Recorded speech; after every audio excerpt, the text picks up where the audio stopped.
Hello, welcome students, welcome everyone to this new semester. And now you are the most senior batch probably currently in this department for undergraduate course, undergraduate program. So you are going to be engineer very quickly.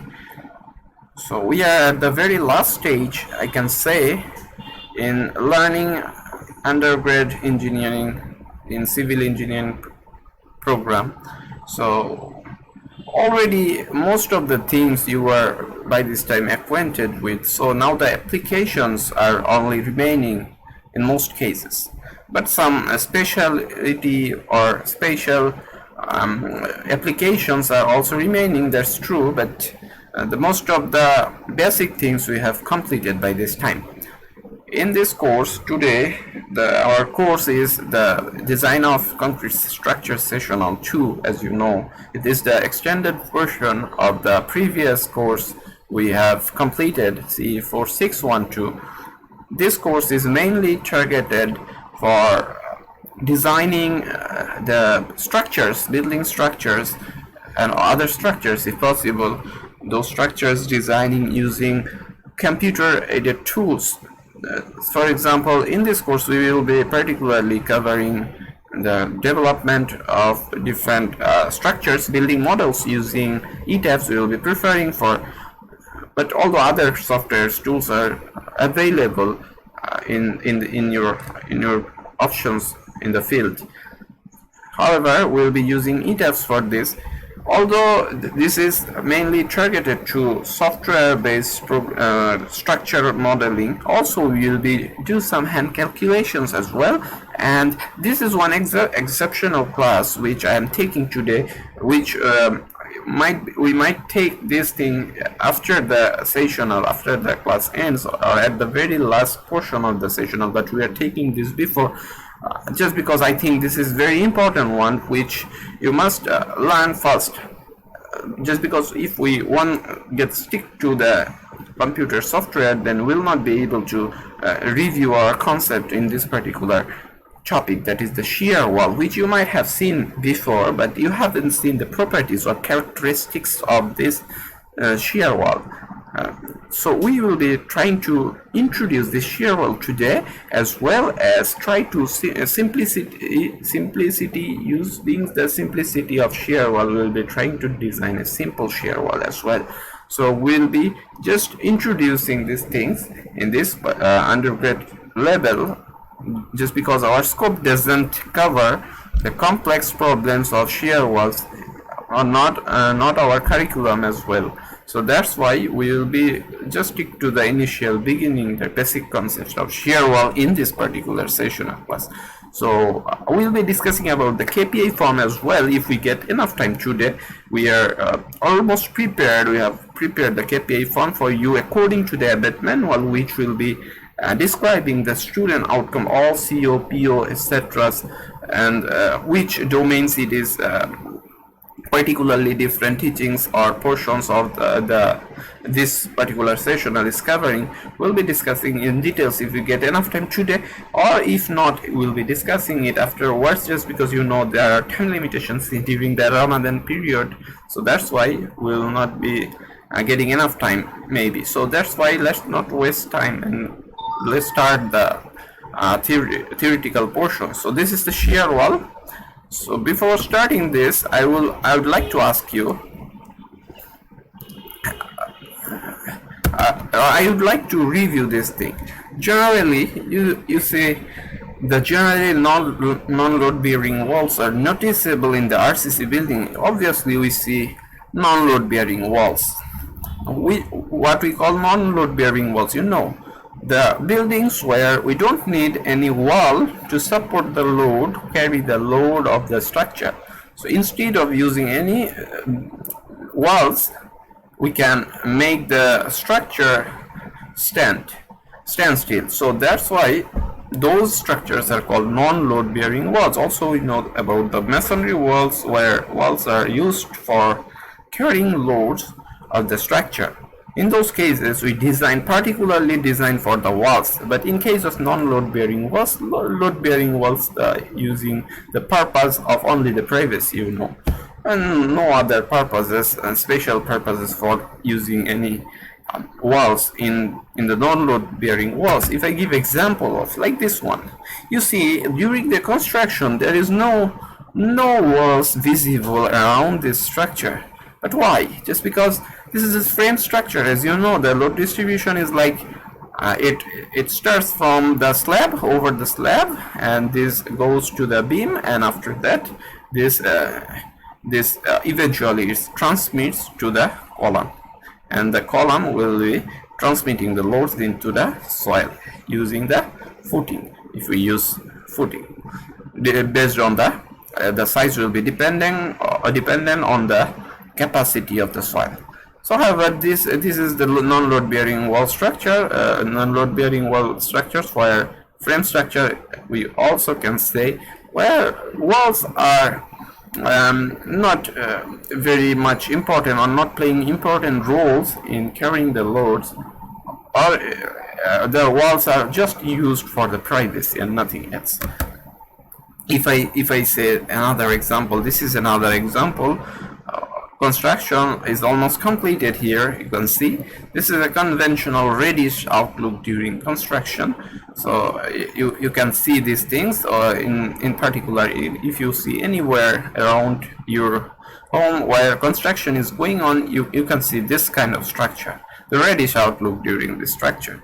So but what is the difference if I say this is the reddish type of skin you can see in between the beams, or if there are columns, this you can see, and if you after watching this thing you can say this is okay, this is non-load bearing wall. Also you can determine by watching the thickness of the wall as well. In general, we don't use 5-inch wall for non-load for load bearing wall, and in case of non-load bearing wall we always use just 5-inch, so just to give the privacy and the partition, nothing else.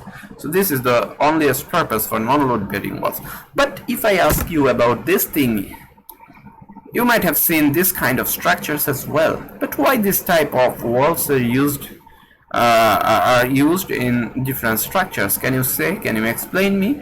This is not the reddish outlook, or neither you can say the mortar has been placed, plastering has been done outside for this to make this type of color visible. This is not like that. I can see this is totally a concrete structure which has been cast. So as we have cast this thing over there, this is not any brick structures there, bricks are not there. These are also serving a purpose of some kinds of relevant to the walls, partitions walls as well. But in particular, this is not the partition wall we can see in other cases. But what is this? This is, we can say, the solid thing, the solid structure of concrete, and maybe the reinforcement is within that. So we can say this is also RCC component of a building. So why this type of walls are also visible? Why we are constructing using this RCC? Obviously, no doubt about that. That wall, if we cast concrete in this portion, that will cost much and more. If we, instead of using any brick walls is there. So is the purpose is only related to partition here? No, I don't think so. This is the only thing, is not the partition. And again, another properties you can see, this is an integrated portion. If you can see there, this is not differentiated as we have seen in the previous figure for the brick walls, the non-load bearing walls, where walls are only within different floors, but in between that we have seen beams are continuing through all those walls. But this is nothing like that. This is an integrated portion, as you can see here. So what is the purpose for using this kind of structure? Again, you see another property. We see in this case of high-rise building, you will be watching this kind of components of building, and not like in the 5 or 6 storied building you will be watching this type of structures. This is solid RCC component here. But we also see this in case of high-rise building, where the building is high enough.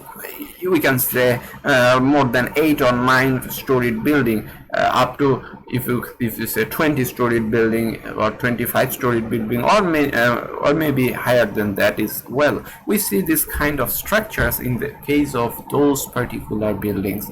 But why? So another properties we are getting here, this is the high-rise building in case of where we use generally this thing. Also in case of some important components, in case of the lift elevator portion of the building from the plan, we see this RCC components, solid components are used instead of any bricks. Or also we, in some cases, we also in those cases we also ignore columns as well. Instead of columns, we directly use those kind of structures, high-rise solid RCC structure. As you can see, we can see here the columns are there. As you can see, there are columns are there, but we are not detecting any columns in this portion. However, column might be there. This is not necessary that only when we will be using this type of RCC components, so no column can be added to that. That is not necessary. This is not important. But we are not seeing any column as well. So now we can start about this.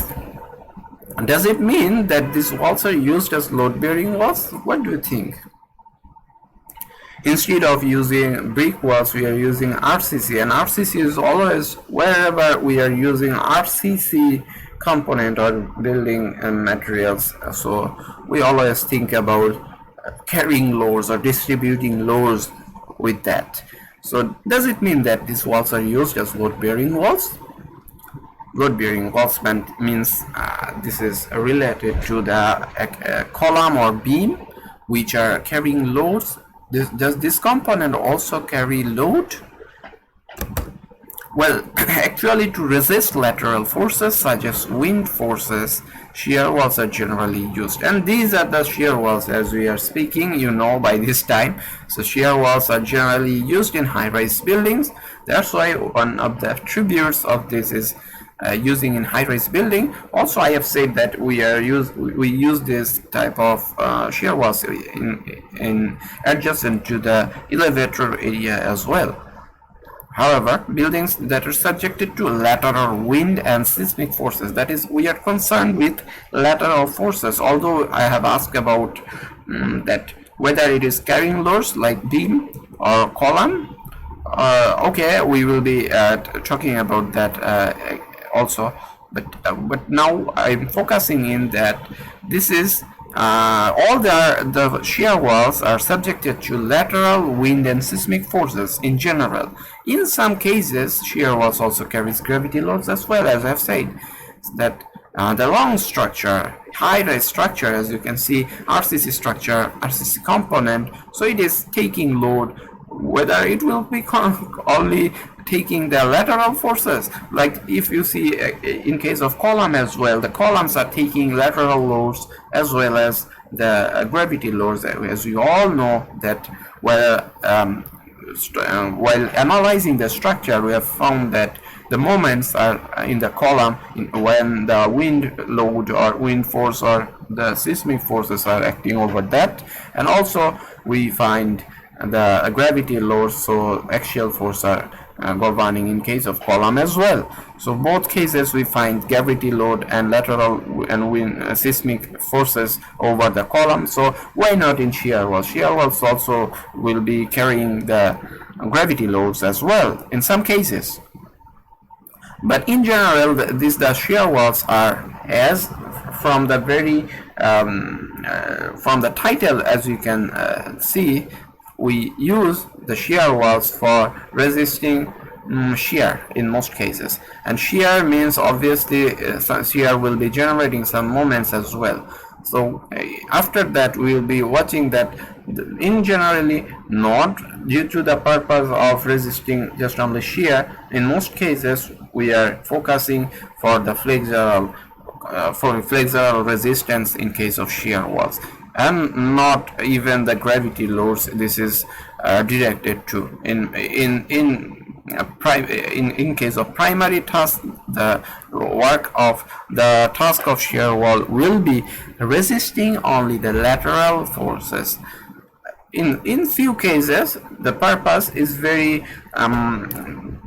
not very important or vital role in carrying gravity loads, neither in shear loads, because of our purpose, although it may vary according to the height of the shear wall. We will be watching this afterwards. Okay, the effects of wind forces increase in significance as the structure increases in height. As you all know, while designing the wind load for the structure in different stories, you have seen different components or coefficients you have used, which are all of them are increasing with the increase of height of the structure, as you have seen. If you are still confused, you can again take your coefficient charts and see that with this increase of height, all the coefficients are increasing for wind load or wind forces as we have designed. So this is one important significance of shear wall for using those shear walls in case of high-rise structures. Another thing is the code imposes limits on horizontal movement or sway.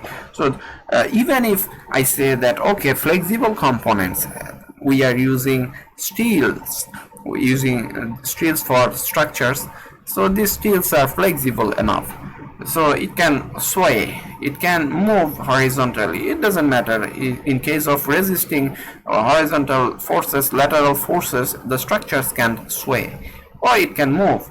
It doesn't matter, but yes, it does matter just because codes impose some limits on horizontal movement or sway. So whatever your structure is, even if it is safe, you see the structure is composed or comprised of steel, so it can take the sway or it can move to one direction to another direction up to a extensive angle, but it will not fail. But still the code imposes limit just because of the movement or transportation of the passenger within the building. This will be something uncomfortable for us, so that's why the code imposes limits on horizontal movement or sway. So why will we taking risk?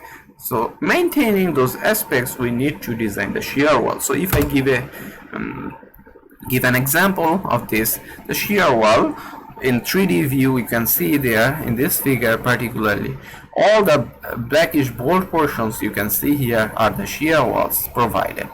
And this is the shear wall we are dealing with. This is from the plan view. So these all are the RC walls, and in the meantime these all are shear walls. These two are these two. As you can see in the 3D view, or also in the plan view, you can see these are the shear walls we are using for different structures.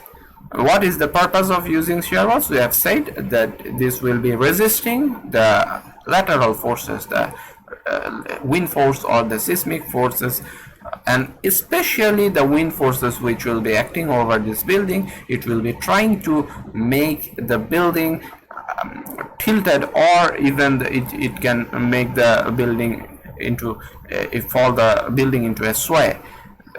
This horizontal movement, to resist this thing, we are using shear walls in different structures. So the arrangement is also a technical one. This is a strategic thing you will have to decide in case of designing shear walls, in which portions we will be using. The decoration is also important. That's why for the shear walls, which we will not be talking in details in this particular session, but we will be giving some touch to you as after this slides, after few slides. What is the benefit of the shear wall if we use this the thing we have just introduced, the topic, that is the sway?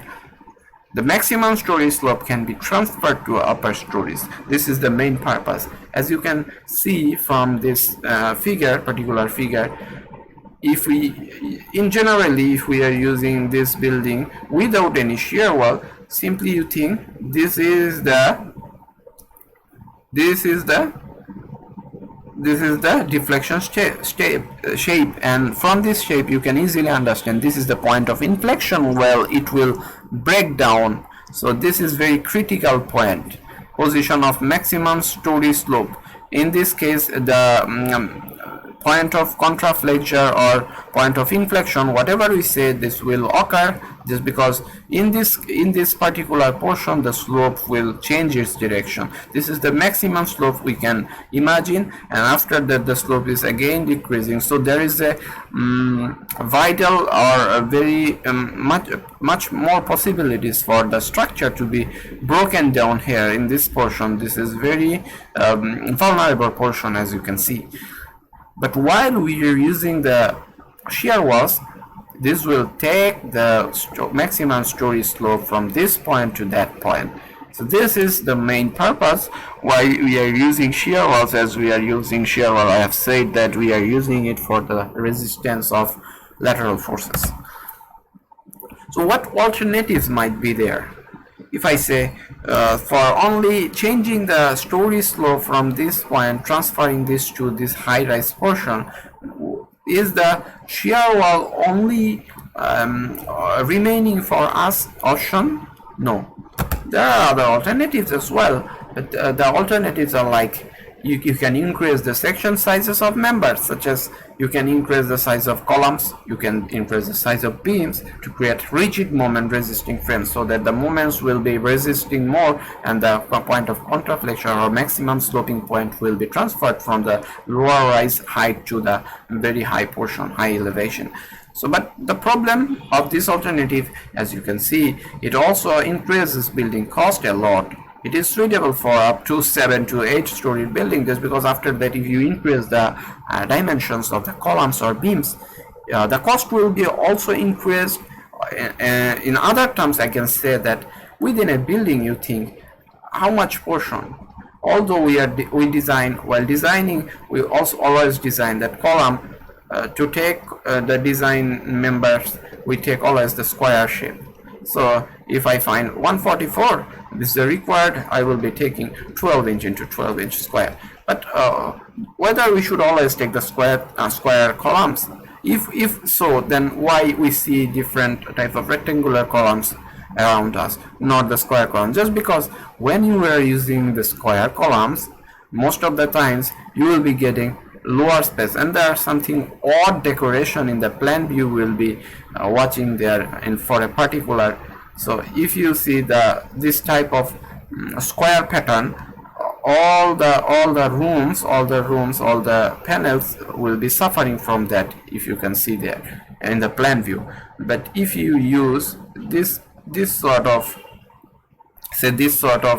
columns instead of square, then it will increase the space and usable space will be increased. Other than that, if square columns are used, you will find very odd, and you'll be very facing tough tasks for you for decorating your room in that cases. So not only in case of for the economy, but also for our using enough spaces. So whenever the column sizes will be increased automatically, however it doesn't matter whether you are using a very rectangular column, increasing dimension in one side and decreasing another side, that will not be even enough for you to design those components. In those cases you must go for the larger dimensions for resisting the wind forces.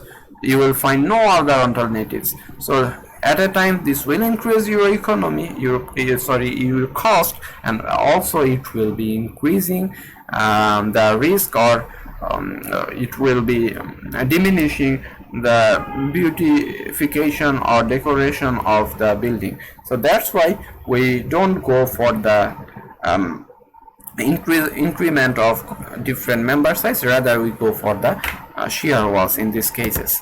However, shear wall buildings are commonly 10 to 30 storied, and their behavior is influenced by the shape of the wall and their plan position. This is very much important. Shear wall, in case of shear wall, the positioning, decoration is very much important. The orientation, how we are providing shear walls. This is not like okay, just provide shear wall there or there, it doesn't matter. In most cases, the shear wall decoration is very much important. Rather than just only designing, first you will have to think about where the positioning of the shear wall from the plan view. There are different structural forms of shear walls, as you can see. The most simple one, which we'll be learning in this particular course again, that is the rectangular shear wall. As you can see in the first figure, this is the rectangular shear walls, and other types of shear walls as well. We use this type of shear walls after analytically or structurally analyzing those different shear walls. We provide these into different structures. But in the very simple form, we can say the rectangular shear wall we can use for the structures. Types of shear wall. We generally divide these into three broader categories. As you can see, this is the short shear walls. This is the short shear walls. We say whenever the h by d ratio, d and h are given there, if I see the h by d ratio, the height is not enough in the cases which we don't use in generally. As I have said that we generally don't use the shear walls in case of low-rise buildings. In case of high-rise buildings, we use the shear wall. So the shear will be governing.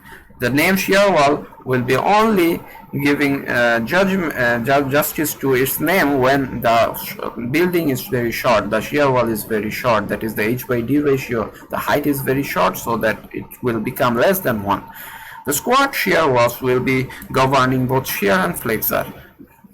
Squat, I am saying that which is which is equals to 1 or up to, if it is equals to 3 or less than 3, the h by d ratio, then we're talking about this will be say this will become the squat shear walls, where shear and flexure both governs. This is are all in general cases I am speaking, but we'll have to calculate this thing, analyze this thing to see whether actually shear governs or not, all the shear or flexure both governs or not, or only flexure governs or not. We'll have to see after analyzing.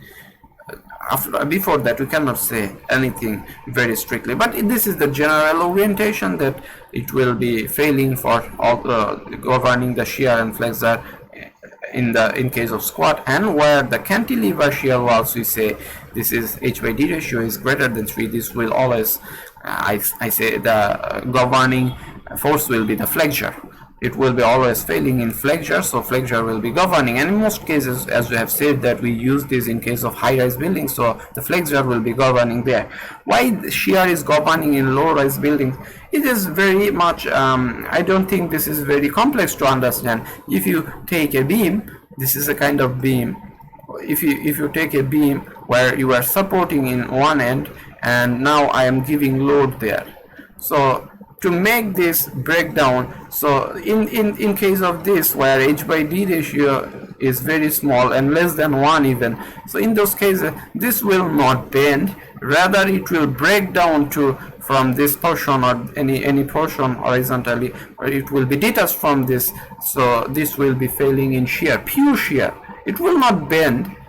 You can take this example again in case of any component which is very short in height with respect to its diameter. So if you give load from one side, this is very possible that this will be failing in shear. It will not bend even. So as the height will be rising, h by d ratio will become greater. It will be more vulnerable to flexure. If I give example of any pen or pencil or any marker pen, you see their h by d ratio. So h height is very high or greater with respect to its diameter or the other dimensions. So in those cases, this will be vulnerable to susceptible. It will be very vulnerable to flexure, as I can say. So that's why the shear wall, as we are using in high-rise buildings, so most of the cases the possibilities will be in flexure. It will be failing in flexure, but we'll have to check whether it is the shear is governing or flexure is governing, whether we need more reinforcement to restrict or resist the flexure in addition to the shear as well. All these things are depending on our analysis.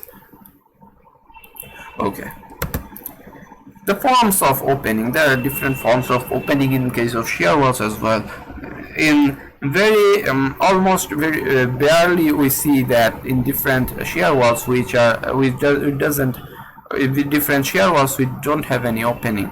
Most of the cases there are opening. Why this is required? Openings for shear wall, that might be required for using different transportation of different ducts, different maybe the plumbing components, or maybe the electrical components, I can say.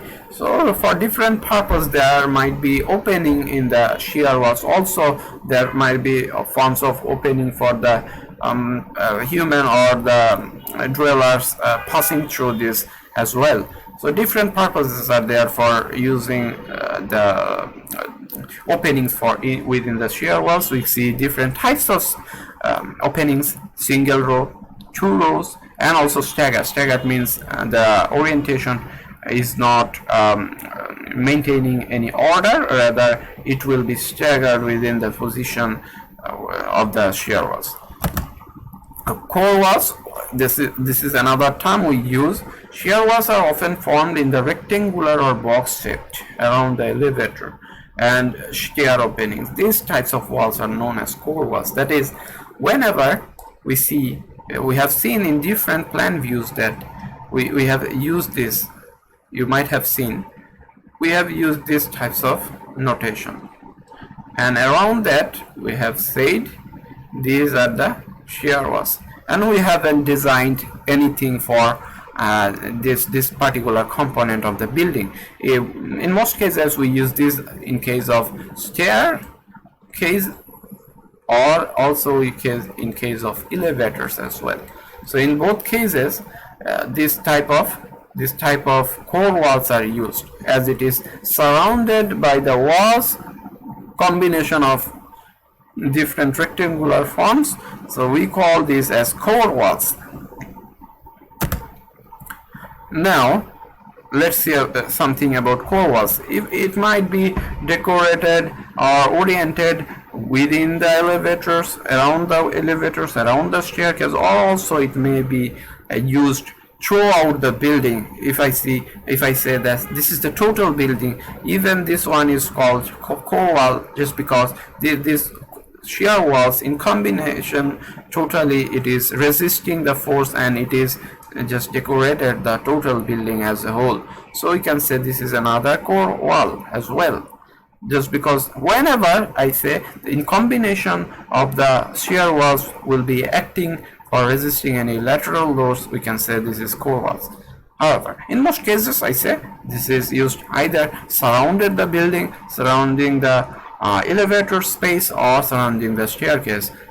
We use these core walls.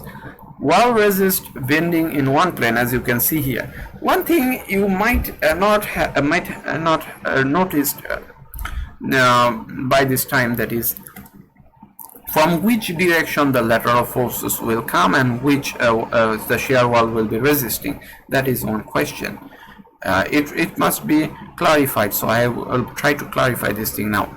You see, wall resisting bending in one plane, the act of shear wall will be resisting the bending. So bending from which direction? If I say, don't think the bending will be coming from this direction. No, the bending will be coming from this direction. As you can see that in this particular direction there is a huge area which will be facing the wind load. Wind forces will be there, and as we calculate, we multiply the forces with the area. If I use the pressure multiplied the area, it will be huge force will be acting over this particular face, and to resist that we are using shear walls. So shear walls, although we are using like this is not resisting wind force in this direction, rather it is resisting the force in this direction.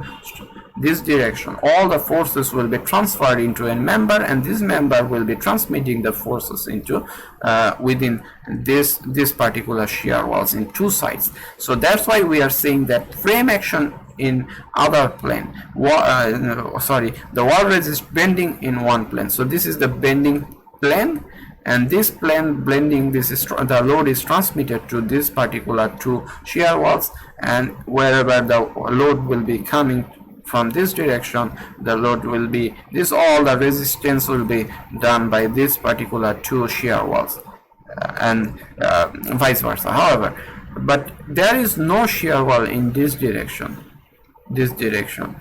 So if there are any lateral loads in this direction, this will not be resisted by any other shear walls, just because there is no shear wall in this direction, in this orientation. So as there are no shear walls in this direction, so frame action will be acting in other plane. That's what is saying. And wall resist bending in one plane, that means the wall, that means shear wall resist bending in one plane. So these shear walls will be resisting bending in this plane. So good torsional stiffness, just because this is symmetrical, as you can see. So if I just give the shear walls in this direction, there is a huge possibility that it will be bending like this one. Only the resistance will be getting in this portion, but it will not be getting any resistance if we don't use this particular shear wall. So it will be very torsional, good stiffness bearing shear wall, just because we have oriented it is in very perfect matchup, as if I can say. And that's the thing I was speaking about, that the orientation in shear wall is very much important, as you can understand now from your experience, that where to place the shear wall, that is a very vital question for designing any structure. Okay, there is another example of core wall, as you can see from here. Wall resist bending in both planes in these cases. This is the previous cases. Why we didn't use any other shear walls in this particular direction? Just because you can see there is not much very large area in this particular direction. So the frame action will be enough for resisting this thing. There might be columns in this particular direction. Those will be enough or sufficient to resist the frame action, resist the forces as frame action. Even then, still we can use the shear walls in other direction as well. That is, if you can use this or you can omit this. This will be depending on whether your frames, the provided frames columns, whether those are sufficient or not to resist the lateral forces. This will be based on your calculation, your justification. You will be providing this. Even if you see that there is no requirement or necessity for providing shear walls, in those cases, if you provide shear walls, that will be costly as well. So as an engineer, you always know that you will have to do what? You will have to always optimize the thing, optimize or utilize the total materials or resources you have. Okay, this is another sort of core walls. If I give example of, in these cases, you see the core wall. I am using the core wall in this particular portion. Say might be there is a opening for elevator. This is the elevator portion, if I say. And in this case, what is the purpose of using shear wall there? In this case, what is written that core resist bending in both planes, poor torsional behavior due to eccentricity. This is one of the thing. Even if you provide the shear walls for both directions, resisting both directions, these shear walls are provided for resisting forces in in these directions. The lateral forces will be resisted by this particular shear walls, and this one will be governed or resisted by this one. But we say that the poor torsional behavior due to eccentricity, just because whenever the load will be coming from this direction, it will not it will not facing any problem, just because the load it will be taking symmetrically or uniformly, even if the load is coming from this direction as well. But what in case of the load, the wind load, the lateral force is coming from this direction, this might be taken by this very well, but in case the overall distribution will be like that, for which the moment will be, the resultant load will be in this direction, and just because the eccentricity, this one, it will be a poor torsional behavior of shear wall, just because of the position. So positioning is another important thing. So what we'll have to do if we want to balance this, we either need to give another shear wall in this direction. That will make the balance for this, and this is your task to calculate whether using the core walls in different spaces, whether it is creating any problems or not. That is your task to make the analysis and decide. This is the possible solution. I have said in the previous slide that we can provide this one, and this will be providing a good torsional stiffness, as you can see. So just because the core will be resisting bending in both planes, and it will be taking uniformly, the loads will be taken resisted uniformly, so no problem in that case. There is another orientation we can use, that is, you see, we have used shear wall in this particular portion, and we have used shear walls in this portion. So no doubt about that, in this particular two shear walls, it will be taking resistance in both cases, both planes. In all other directions, the planes, it can take the resistance, and it will be certainly moving up to some extent, and this one will be creating an eccentricity, and for this particular portion, whenever there are any loads, say for example the eccentricity is there and the moment is the resultant moment or force is acting over there, so there is a possibility for this particular portion to twist like that, and also this position. So as you can see, there is a portion, this is a portion. In case of long dimensional building, if the dimension in one direction is very large, we do this thing generally. If you go to Buet as well, in Buet, and there are 3 segments. We have seen 3 segments. If you just carefully see, watch there, that you will find this particular division. We just release this thing. This is kind of hinge we use in case of beam when we want to release the moment. In case where we want to release the moment, we do what? We just use a hinge, also making it to determinant. Not necessarily in this case to make it determinant, but also just for focusing on the releasing of moment. Whenever we just use any internal hinge, we know that the moment in there will be 0. This is internal hinge. So release the moment so that it can move. It can move without any resistance. So we provide this kind of internal hinge. So this is like something like internal hinge we are provided in here. This is a break within this to release the moment in this particular portion, so that even if it is twisted, it will not make any problem if we are giving allowable range for this to resist, so that in both cases, in this particular portion it will be allowing some of the resistance, and particularly in this portion this will be allowing some resistance. So in combination of both two, as we have divided in there, so even if it twisted up to some extent, the allowable range, if it doesn't exceed, then it will not create any problem. What I was speaking about, the Buet building, the civil engineering building are divided into 3 portions like this one. So this is the main portions where we use staircases. This is the portion where we use staircases. There is an elevator there, and this is the portion one side, and this is one side where classrooms are situated, or the office room, or the rooms for the faculties are situated.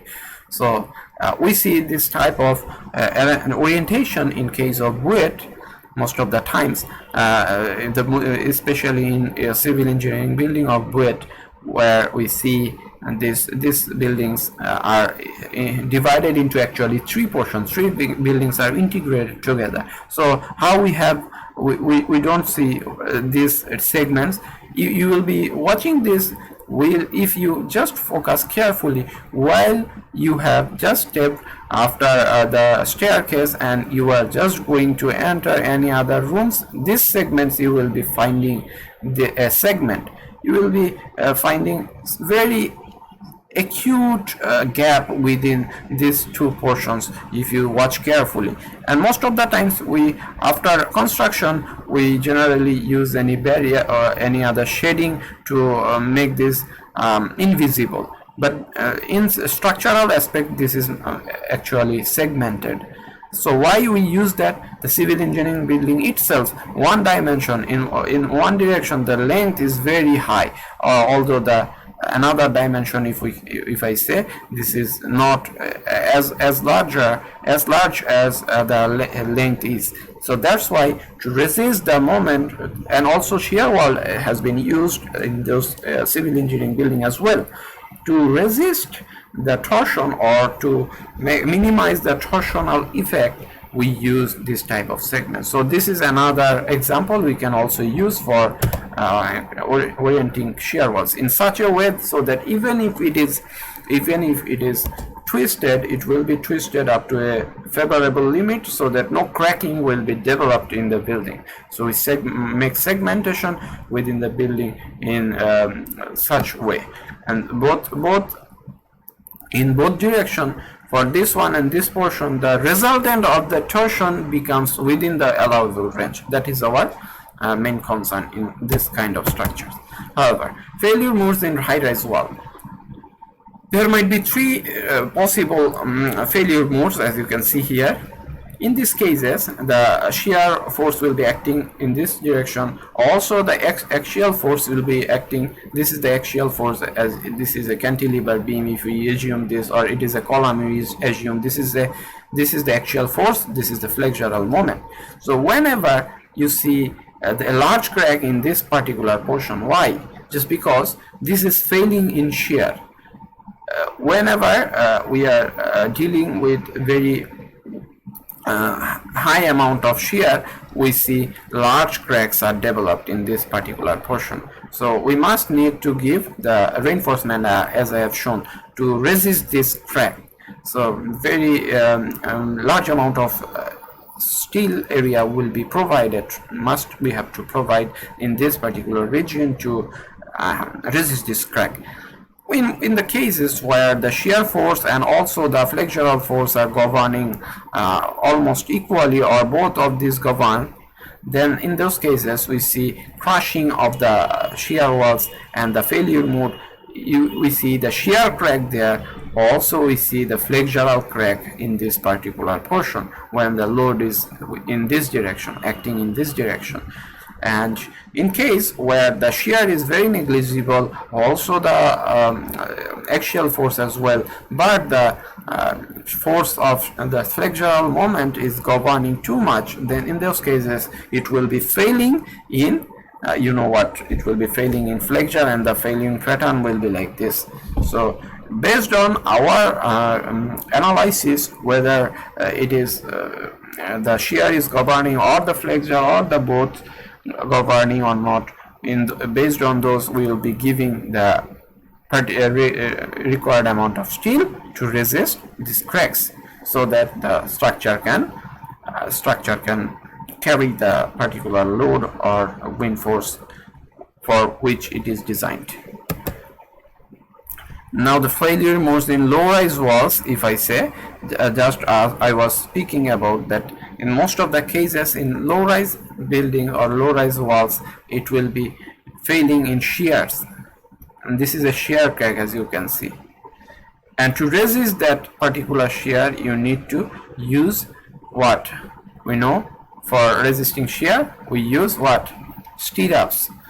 In case of beam, we use stirrups. In case of column, we use ties. So whatever it is, the steel to use the steel to resist the shear force we will have to use in case of shear wall as well. Now the question comes, if the axial load is less, then assume the shear wall as a beam. That is, if there are not enough amount of axial load, obviously there will be a significant amount of axial load, but if it is not enough compared to the lateral force, then you can assume the shear wall as a beam. That is, this is a beam, although the beam is rotated, although we know beam, we always analyze beam in this particular orientation, but this is beam as well. So if the axial force is not enough, is less with compared to the lateral forces, in this cases we will be assuming this as beam. So it is like this axial force is negligible, so only this type of force is actually acting over there, so it will be generating shear force as well as the flexural force. So we'll be analyzing this as a beam whenever the lateral forces is also only acting, the no axial force. If it is a shear wall, what might be the axial force? Axial force will be the gravity loads, as we can say, the self weight of the shear walls.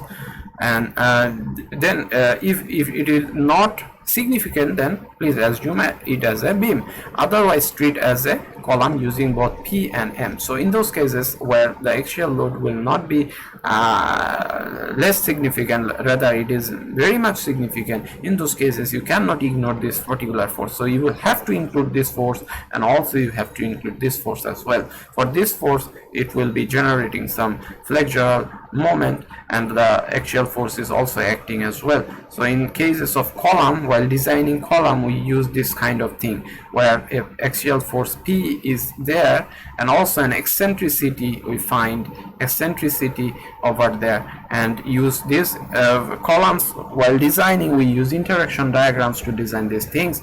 So in those cases you cannot ignore this one and not the moment as well. So in those cases, please go for the assumption of column. And if it is less, the PU is less. So now the question arises, how we will be determining whether the axial force is less or not.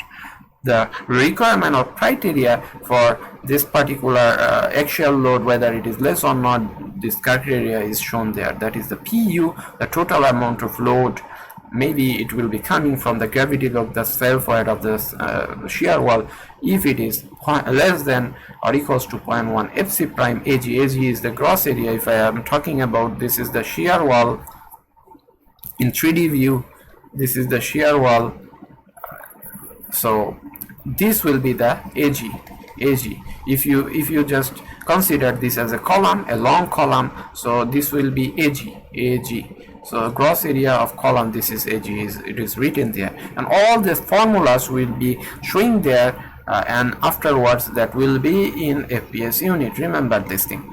So all these things will be in FPS unit. Now we are just moving towards the mathematical portions or formulas of shear walls. Shear provision. First of all, there are shear provisions for shear walls, like if VU is less than, first of all, VU will be less than the limiting criteria for design. VU will be less than or equals to 5 VN, and VN will be the combination of concrete and steel shear. The portion of the shear will be taken by the concrete and summed up with the portion additionally which will be provided using the steel. These two portions in together will be collecting or taking the shear force and the nominal shear force. And another criteria is there. As we have seen in case of beams as well, there are similar criteria where if we see that the VC, the VS will be the portion, the steel which will be providing, that is the additional steel requirement after the concrete takes any shear. So the portion concrete will not be able to take, that portion will be covered by the steel, but there is a limitation. In no cases, it is not like VC is taking only 1% of the shear, so give the 99% shear using the steel, but it is not possible. That is the limiting another criteria here. The nominal VN must be small or equals to 10 FC prime HD, and you know this FC prime is related to the concrete strength. So if the concrete strength or the area of the concrete is not the multiplication, the product of concrete portion, if it is not enough to resist the a particular portion of the total shear, we will have to change the total dimension so that the this particular criteria satisfies and the concrete takes a particular huge share of the portion of the total shear force, and then only then we can use the remaining portion to resist using the steel, and we can design the steel, required steel. However, now H, in this case, H is the thickness of the shear wall which we will be using. Thickness means the shear wall. This is the, if this is the shear wall, long shear wall, if you can see, this will be the length, this will be the height, length of the wall, height of the wall, and this will be the, sorry, this one, this will be the thickness of the wall, we can say H. Okay, and D, what is D? D is the, this is LW, length of the wall. So D will be taken as we are considering this as a beam. As you can see, I have said from the very beginning, this we are assuming this as a beam. So if it is a beam, just rotate this thing. If this is a beam, if this is a beam, I have just rotated this thing in clockwise direction. If this is a beam, so how we design beam? This is the depth, and this is depth means in this case this is LW. You see, this is LW. So if it is LW, then we need, for calculating beam, we need D. D means from distance from one face to up to the center of the other faces, center of the bottom reinforcement, you know. But in case of it is something similar with the shear wall as well. So that's why in case of shear wall, according to our code, we are following that it says D will be equals to 0.8 LW, that is the 80% of the LW will be taken as D. So this is 80% we can take. We can also take any other values, greater values, 80%. If you don't take 80%, you can take 90% as well. But in those cases, according to the code, it says that greater value may be used after compatibility analysis. So in those cases, you will have to take your risk, you have to analyze that and just justify that for the calculation. All the formulas might be influenced for this particular thing. Unless we use any other values, if we use 0.8 times of LW, then we can use the formulas provided after this without any hesitation. However, for walls subjected to net axial compression, the concrete portion, the concrete strength will be determined using this formula. So the VC will be calculated in this manner, and after that the remaining portion will be taken by the steel, as I have said, of the nominal shear. Now the arrangement of reinforcement. As we are speaking from the beginning, that there will be mainly in the shear wall there is two dimension, the length in this direction and the width. This is the thickness, this is the length, and the height will be in this direction. So height, this means this is vertical direction and this is horizontal direction.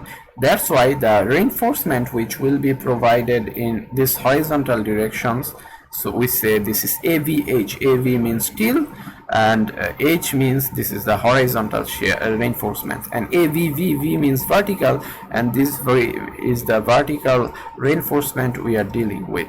And there are additional reinforcement for extra moment. So we are designing the shear wall mainly for resisting the shear, mainly resisting the shear first of all, and after that we will be we'll be analyzing whether it is also governing flexural moment or not. If it is not governing any moment, then the shear resistance, the shear decorative, this reinforcements in these two directions will be enough for us. But if we say that the flexural moment is also governing, then we'll have to provide some additional extra moment in this two particular direction to take the flexure. Just because of what? If it is a beam, you see this is a beam. In case of beam, what we do? If this is a beam, just make it rotate it in this direction. This is a beam, say for example. In which direction we give the reinforcement for taking the flexural forces or flexural moments? We always give reinforcement in these directions. If it is in tension, then we give the rods in this direction. If it is in tension, in case of close to the supports, we see the tension in upper direction, so we give tensile rod in this particular direction. So based on where the tension is acting, we give reinforcement in different directions. So what happens in case so particularly whenever we analyze beam, we always think the load will be coming from this direction, but in case of shear wall, you see this is a cantilever beam acting as cantilever beam. So shear wall, the load may be come from this direction, also this direction. So in both cases the reinforcement might be required. So we'll be providing reinforcement in this direction, also in this direction as well. So in both directions additional reinforcement might be provided. For extra moment if required, we'll be calculating and checking afterwards. Now horizontal shear force shear reinforcement. We have seen how to calculate the horizontal shear reinforcement. The VH we have just spoken about in the last slide. The horizontal means this particular reinforcements. So the reinforcement, one area of particular steel will be selected, and from which we will be getting the spacing for the particular shear reinforcement.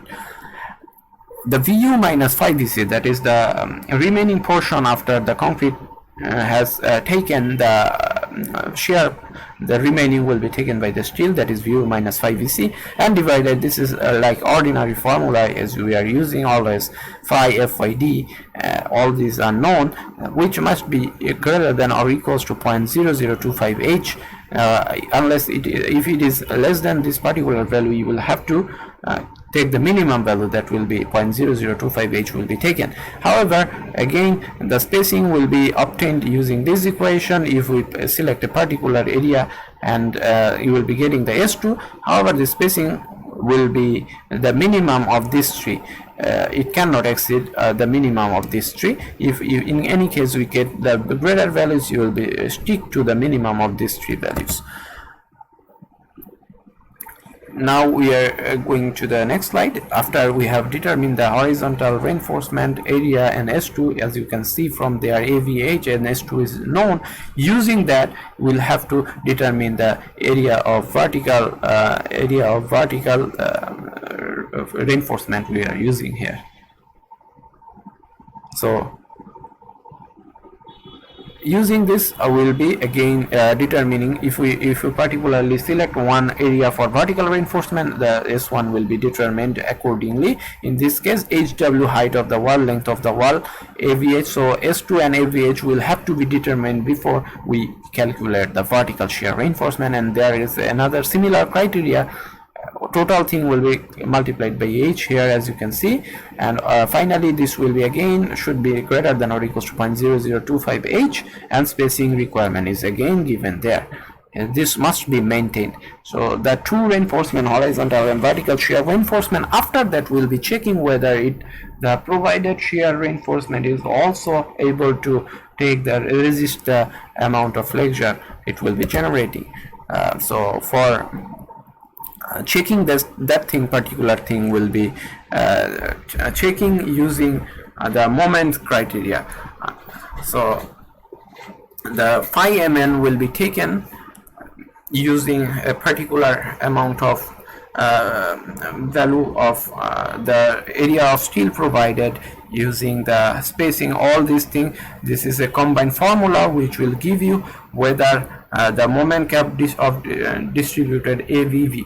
The vertical, if I go back, whenever just before we haven't given these things, these rods, which rods will be acting for the flexural resistance? Obviously other rods, these rods will be acting for resistance of the flexure, unless we give finally this particular additional rod. So these rods will be taking part this rod will be taking part. So these rods are nothing but the vertical rods. These rods will be taking part in taking flexure if we don't give any additional moment. So we will be first checking whether these vertical rods are enough for taking the flexure which will be generating in the shear wall or not. If it is not enough, then we will have to provide any additional additional rods for taking extra moments.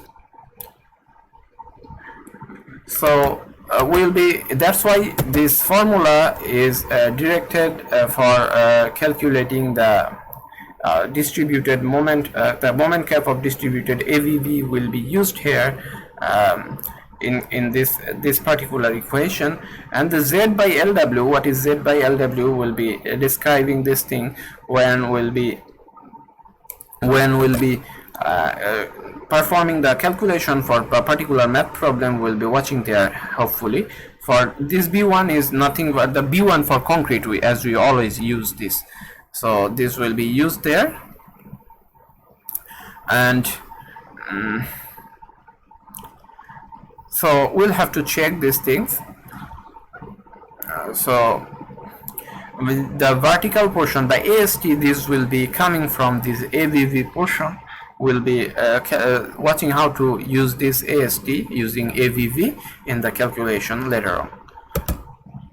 Now this is a particular cross section of shear wall which we will be designing afterwards, where you see the vertical reinforcements. These are the vertical reinforcement and these are the horizontal reinforcement. As we are seeing this from plan view, this is oriented like this. The reference for our total theoretical portion we have discussed, just we have provided some reference from which we have taken different sources, resources, and now we'll be watching a workout problem. We'll be trying to solve a particular problem regarding shear wall. As I have said before, that we will be stick to the simplicity, that we'll be only designing rectangular shear force, and you will be, if you are interested for after the undergrad, you will be able to learn different types of shear wall design in your postgrad or any other higher degrees. You can perform those things as well. So before that, we will be just stick to a rectangular shear wall design, the design where we see this the question, the shear force is already given. In case of particular analysis, these loads will be calculated using what we say the different seismic load, wind load, using chart. Analyzing these things, you will be getting this VU and also the MU as well, the moment which will be acting over the shear wall. Now length, height and thickness of rectangular shear wall are 15 feet. The length and the this is the height of the shear wall, and finally the 8-inch, this is the thickness of the shear wall, as you can see from this question. Now PU is said to be less than this one, so we can say the PU will not be governed, so you can analyze this as beam. So beam means that we have just provided the formula before, we have discussed all the formula, those are particularly for the calculation of shear wall as beam. The FC prime is given, Fy is also given. So let not waste time, we can start the solving the mathematical problem now. Let's start it. So what does it say? It say that VU is 150. Before that, we may draw the shear wall, the tentative shear wall as first for our first step. We can draw this, the tentative shear wall, which we will be designing.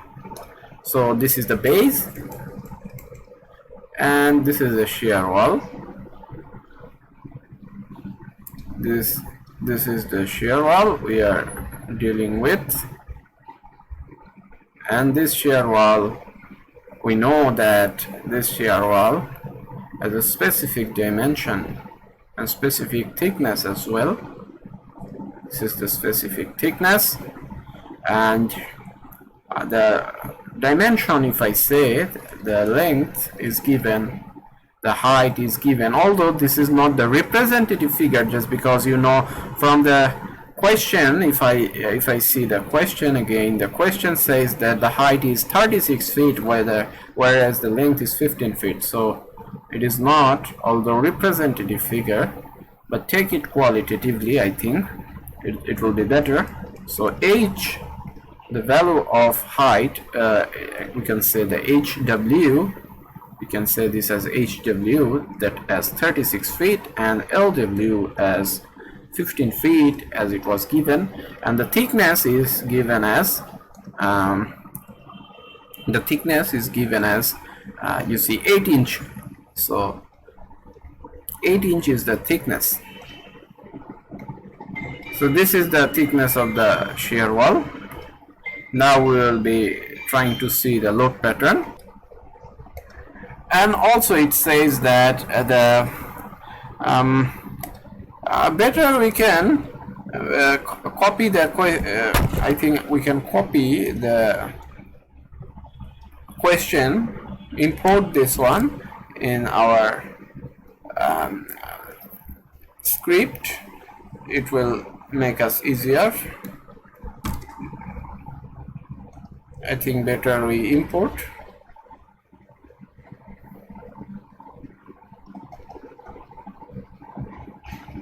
Import it here.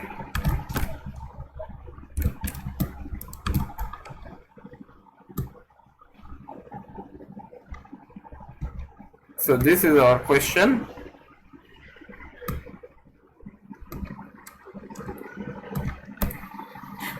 Now it says that this is, we can assume this as, you know what, as the axial load is negligible, so we can assume it as a beam instead of column. So let's design it as beam. The VU is given 150 kips, that is 150 means as it is the shear wall, so it will be resisting the force in a direction like this direction, and all the surface perpendicular to this direction, the wind load or lateral load will be acting over this in total, which will be collectively distributed in this portion, and there might be another shear wall in the other direction.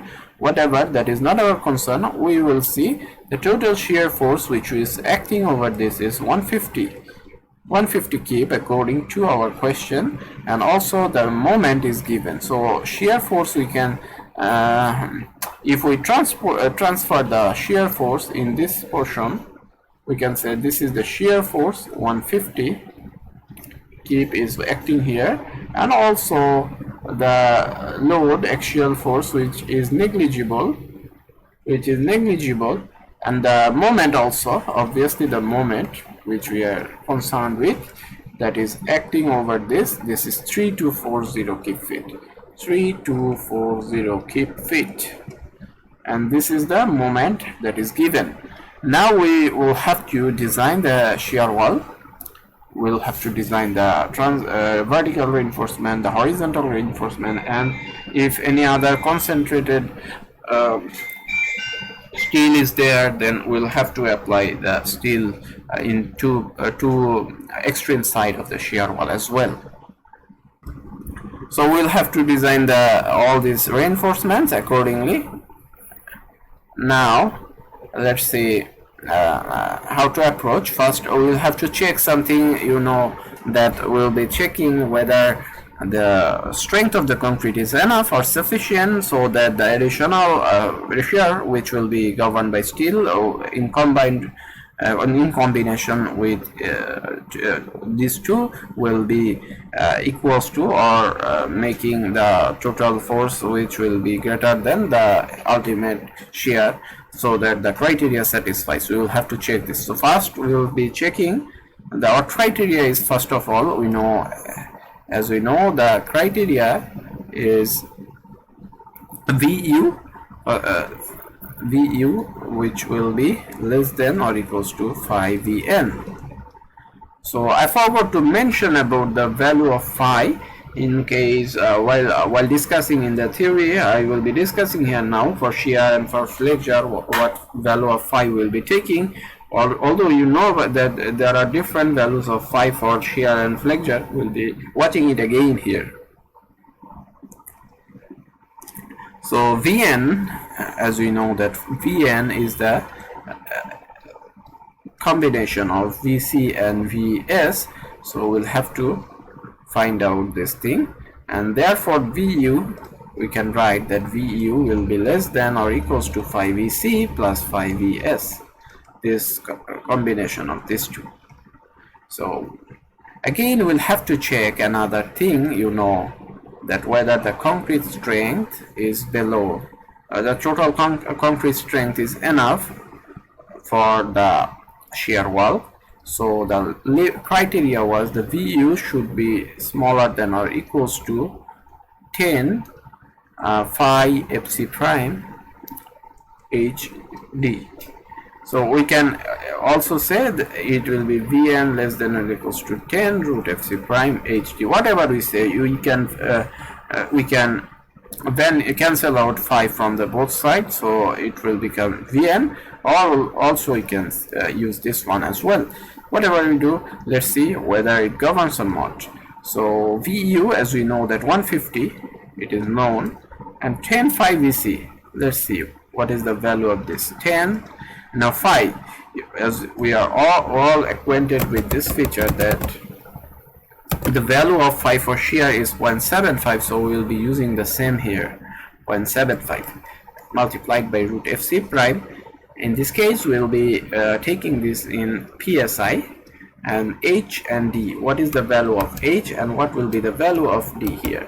So if we say the d value, you know, in the theoretical portion we have discussed about it, is that the d is equals to 0.8. we take 0.8 of hw, this thing we take, sorry, lw we take, unless we take this one. If we take greater value than this one, then compatibility analysis will have to be done. So I will better take this one, 0.8 lw. The length of the wall is 15 into 12, we can say. So the value will become,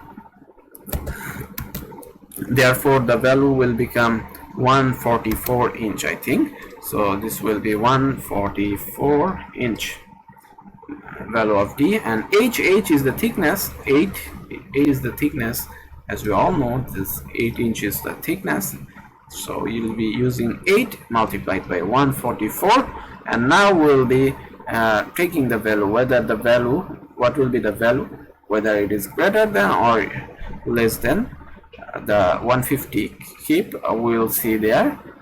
So after calculation we find this value to be 473 keep, so which is well above the 150 values. So therefore we can say this cross section is okay, so no problem or no objection about the concrete. Now we'll be trying to calculate the additional steel which will be carrying the additional shear required to fulfill the criteria. So the value, as we all know that the from this portion, you know, so we'll be first trying to calculate the phi Vc, and the phi Vs will be check whether phi Vc is able to take Vu or not, along taking Vu or not.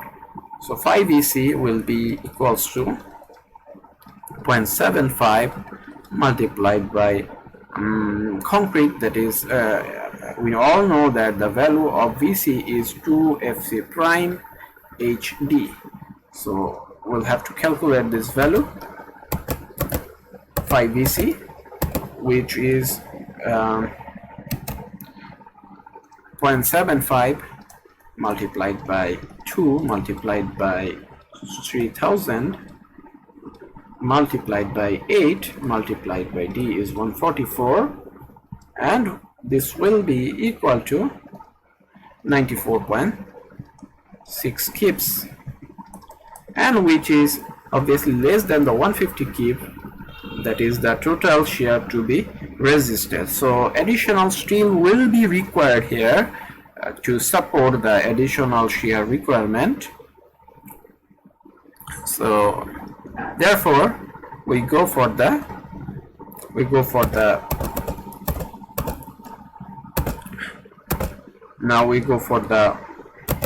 formula using which we will be able to determine the horizontal shear reinforcement.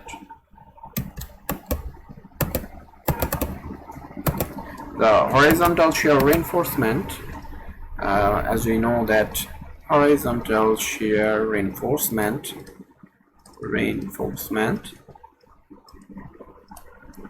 the criteria we know, the horizontal AVH by S2 will need to determine the S2, and AVH will be automatically determined after we select a particular number of bar. So that the value, the formula says that this will be equals to VU minus phi VC.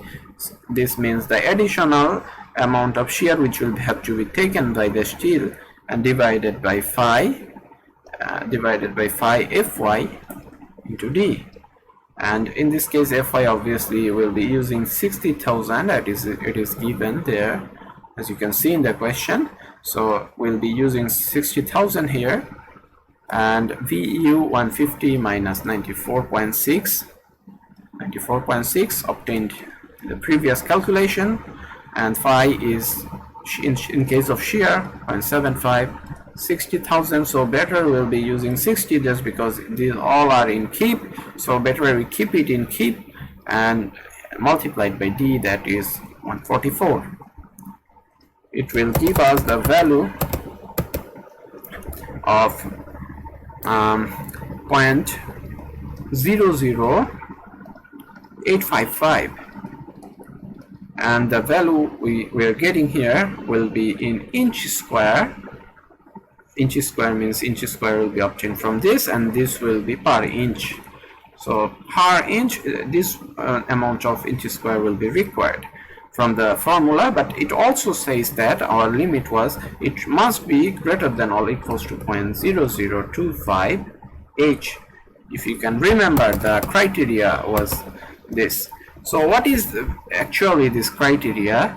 If you focus on this, this is nothing but 2.5%. And what is this? This is the steel. The total steel should be 2.5%, at least equals to or greater than 2.5%. There is no revision of D just because we are calculating this per inch, that is D is absent here, otherwise there was a D there, so that means HD means the gross area was there. So it means in case of column also we say that there should be a minimum reinforcement ratio, and we always preferred that 2.5 would be the perfect match for any particular column. The reinforcement ratio to be 2.5% was our priority. In case of this one, we are just establishing the fact that it must be greater than or equal to 2.5%. That means minimum 2.5% of reinforcement should be provided within the shear. So this was the concept of this, taking 2.5%. So let's calculate the 2.5% of H as well.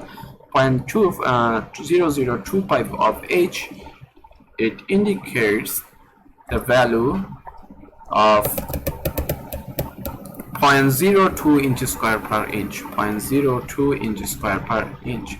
So if I say this is not greater than, rather it is becoming less than the original value, that's why we will be taking this minimum value, So AVH divided by S2 will be equals to 0.02 inch square per inch. Using this one, let's try a particular. We'll be using two curtains. You know the curtains, about curtains.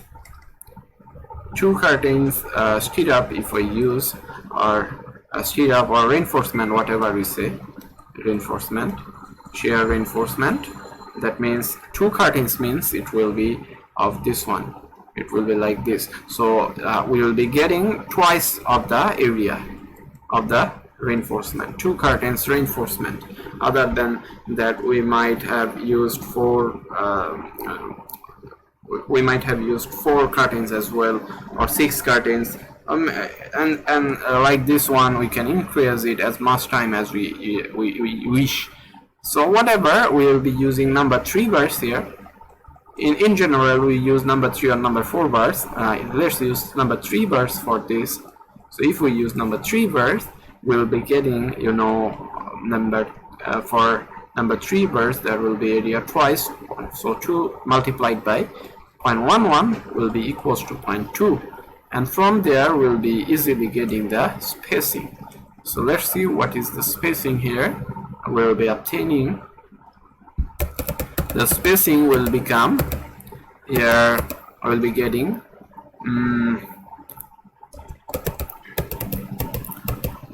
it will give us 11-inch spacing center to center. So as we know that there is also another criteria, 3 other criteria were there for the spacing. If you can remember, I have said S2 must not be greater than, it should be less than LW by 5, or it should be less than 3H, or it should be less than 18-inch. So therefore we'll have to calculate these things as well. These 3 things as a whole, I can say 15 multiplied by 12 by 5, 3 multiplied by 8, or 18-inch. From our common sense, we can say that obviously this one will be the least one, so S2 must be less than or equals to 18-inch, and our requirement says that it is 11-inch center to center, so we can use this one. So number 3 at the rate of 11-inch center to center, this is our horizontal reinforcement arrangement, as you can see here. So after that, once we get the horizontal reinforcement, already we have obtained this. Now we'll be going for the vertical reinforcement in using the horizontal reinforcement included in the formula of vertical reinforcement. As you know, the formula we have learned that the vertical reinforcement, the formula was if you can remember, this was greater than or equals to 0.0015 plus 0.5 within the bracket. It was 2.5 minus HW by LW, and it will be multiplied with AVH divided by S2 into H. This is the horizontal reinforcement, this is the thickness, this is the spacing of the horizontal reinforcement. We have used minus 0.0025, and totally, if we close the bracket here, this will be totally multiplied by H after that, and it will be, again, it should be greater than or equals to 0.0025 H. Okay. Now we calculate this thing.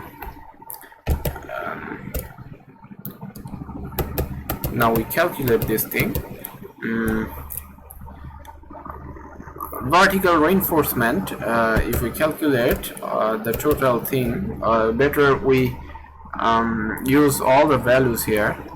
0.15 plus 0.5, 2.5 minus HW, the height was 36 and the length was 15, and in there we have used AVH we have used 0.11 multiplied by 2, and spacing was 11 multiplied by 8 minus 0.0025, and totally multiplied by 8 after that.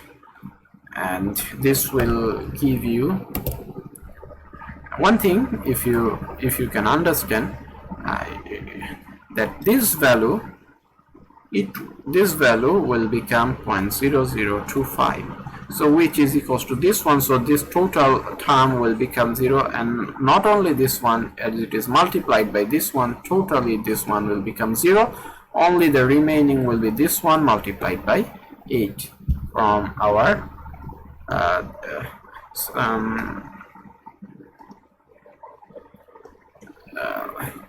so only the remaining will be here. We will be using 0.00. Okay, I think I have forgot to I have written something. I have mistakenly written this thing.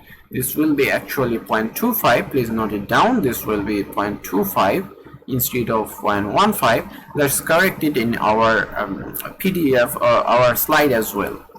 Let's go to our slide and make a correction over this. This will be 0.0025. So now we can calculate the remaining portion here, which will be we can write 0.0025 multiplied by 8, which is equals to 0.02 inch square again, 0.02 inch square again per inch, and which is obviously equals to 0.0025 h, just because it was nothing but this was, we know we have calculated this thing before, this was 0.02 inch square per inch, this one. So already it is equals to this one, so we don't have to worry about this. So we can directly use the formula VV divided by S1 is will be equals to 0.02, and from where, now in this case we will be using number 4 bar for our convenience to make you understand about the fact. So number 4, 2 curtains, obviously 2 curtains. So in the shear reinforcement, so 2 multiplied by the area, that is 0.2, and this will be divided by S1, which will be equals to 0.02. From this we will be calculating the S1 value becomes, in this case, our S1, the spacing we will be getting here, in this case we will be getting the value as 0.2, so it will become 20 inch as in a sense. Okay. From the previous calculation, although this requirement is the same, as we know that in the calculation of the previous spacing we have seen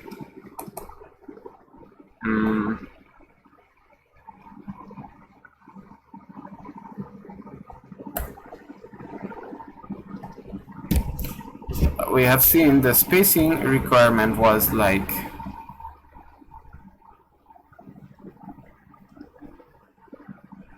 you see the requirements. This is also true for S1 as well. So we have similar values, and finally we have S1 also should be less than or equals to 18 inch, we can say.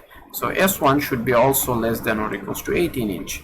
So in this case we will have to use, although this is 20 inch requirement, but the limitation is 18 inch, so we cannot go beyond that. We should say number 4 at the rate of 20 inch center to center. This will be our AVV we'll have to use.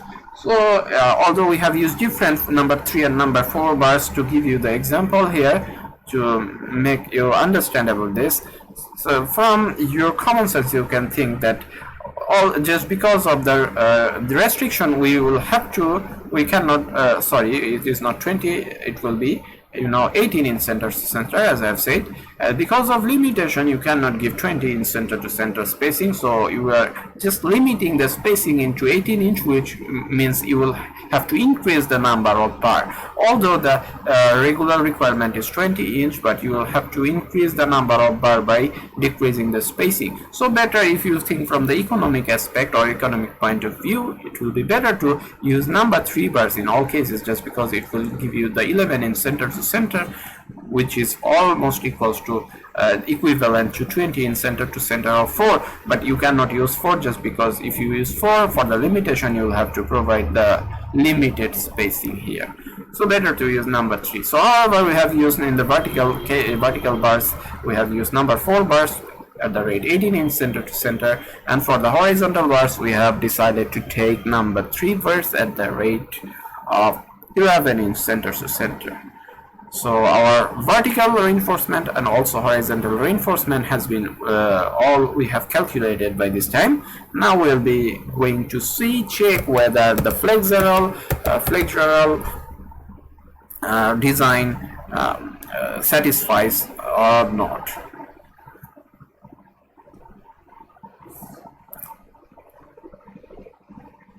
So if this is the shear wall, and if this base of the shear wall, and if this is the shear wall, so while it will be facing the shear flexural force, so it will be tending to bend in this direction if the force is coming from this direction. So the shear wall will be tending to bend in this direction. And in cantilever wall, you know, cantilever beam, in case of cantilever beam, if there are any forces from this portion, this will be trying to bend in this direction. So this will this portion will be in compression, you know, and this portion will become in tension. So the tensile reinforcement will have to be provided in this particular direction when the load is from this direction. But in case of shear wall, we know that the wind may come from either direction, in any direction. You can see this direction or also this direction. So from when the wind will be coming from this direction, this portion will be in tension and this portion will be in compression. And when the load will be coming from this direction, this portion will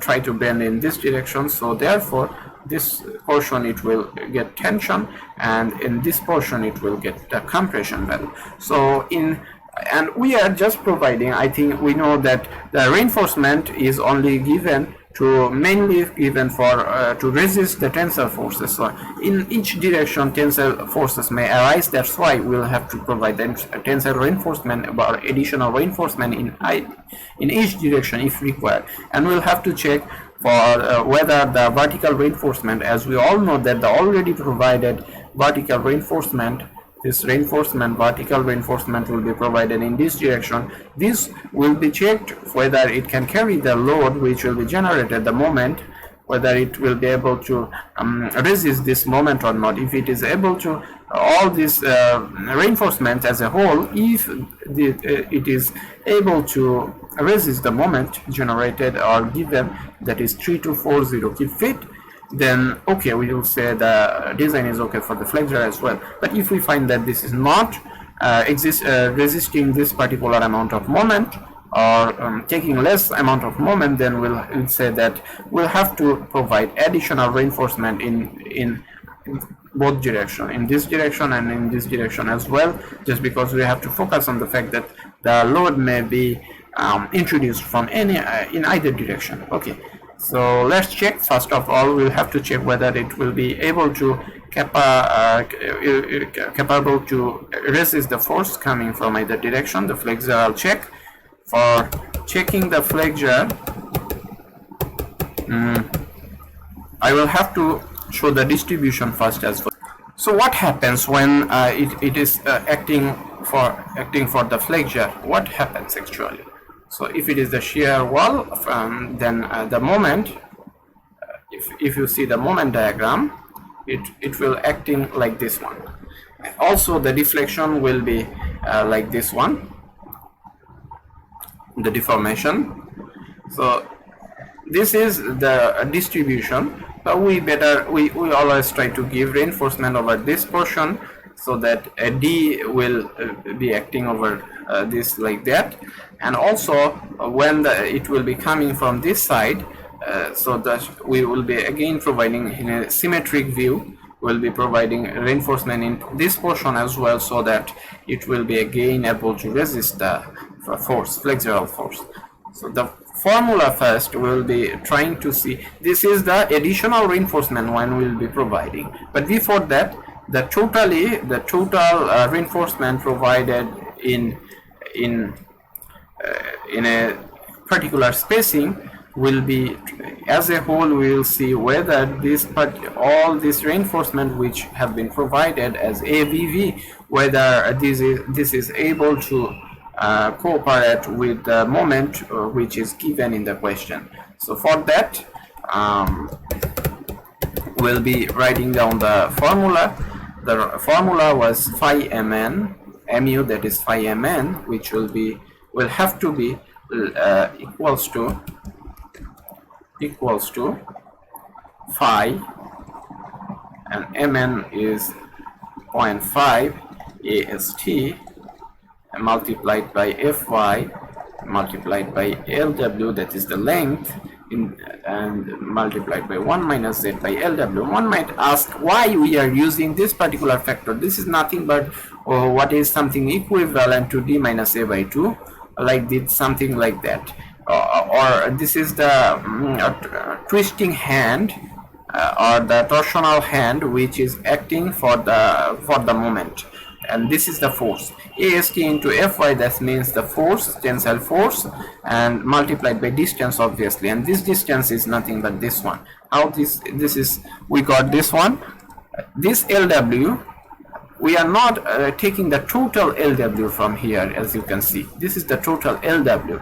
This total lw will not be taking part, rather a portion of this will be taking part, as you can see, as will be providing the centroid of the reinforcement will be not in this distant parts, or rather it will be in between this one. So a factor will have to be multiplied with lw, which will be reducing the value lw into this one, and this particular factor will be less than 1 obviously. And how to determine this one? This is nothing but this 1 minus z by lw is nothing but this portion, this particular portion. If I show you this particular portion, so this particular portion, this and this one, summation of these two portions is indicating the z by lw value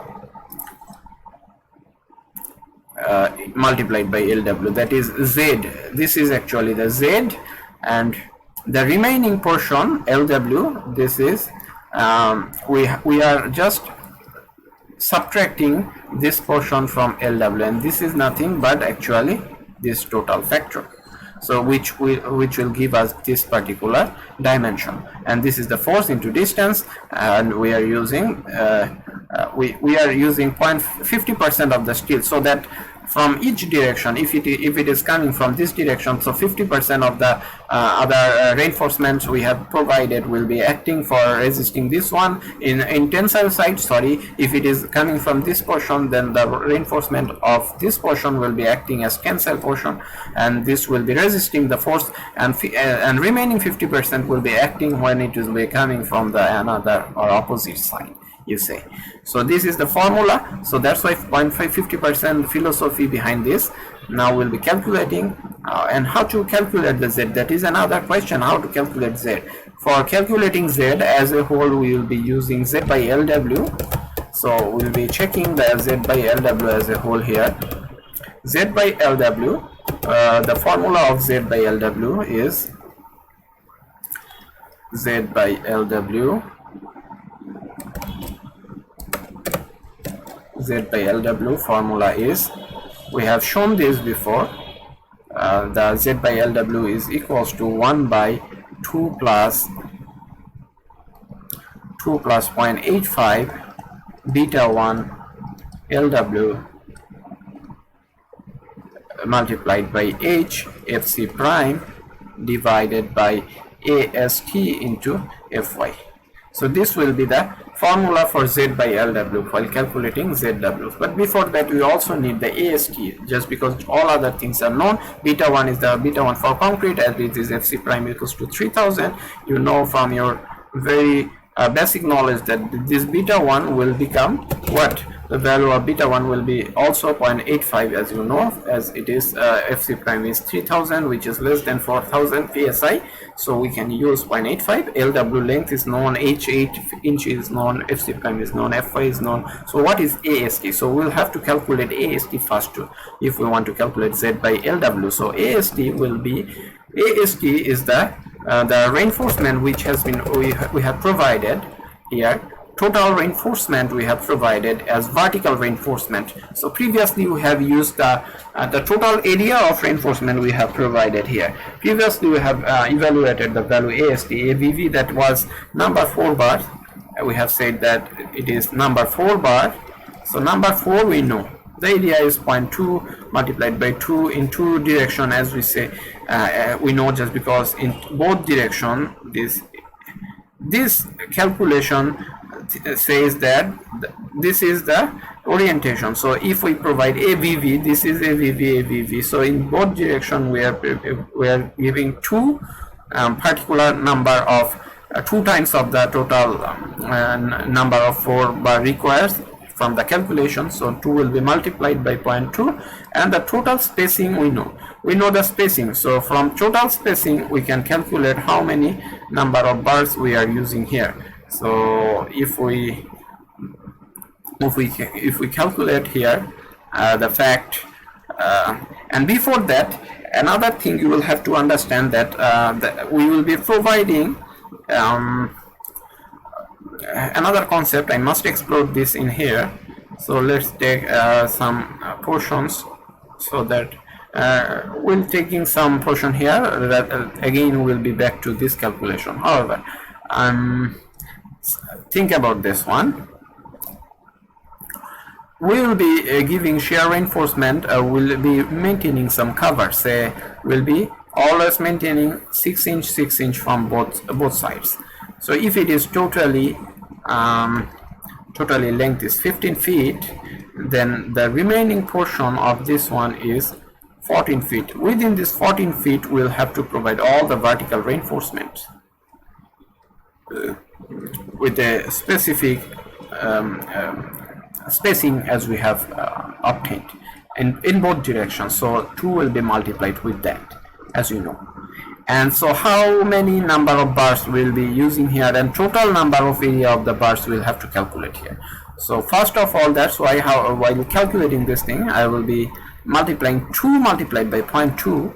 that is the 2 means these 2 in both of these 2 rows will be used. So 2 multiplied by 0.2, each of the area of each of the reinforcement bar here is 0.2, and then we'll be what we can do that the total number of bars, in one row we can multiply it with here.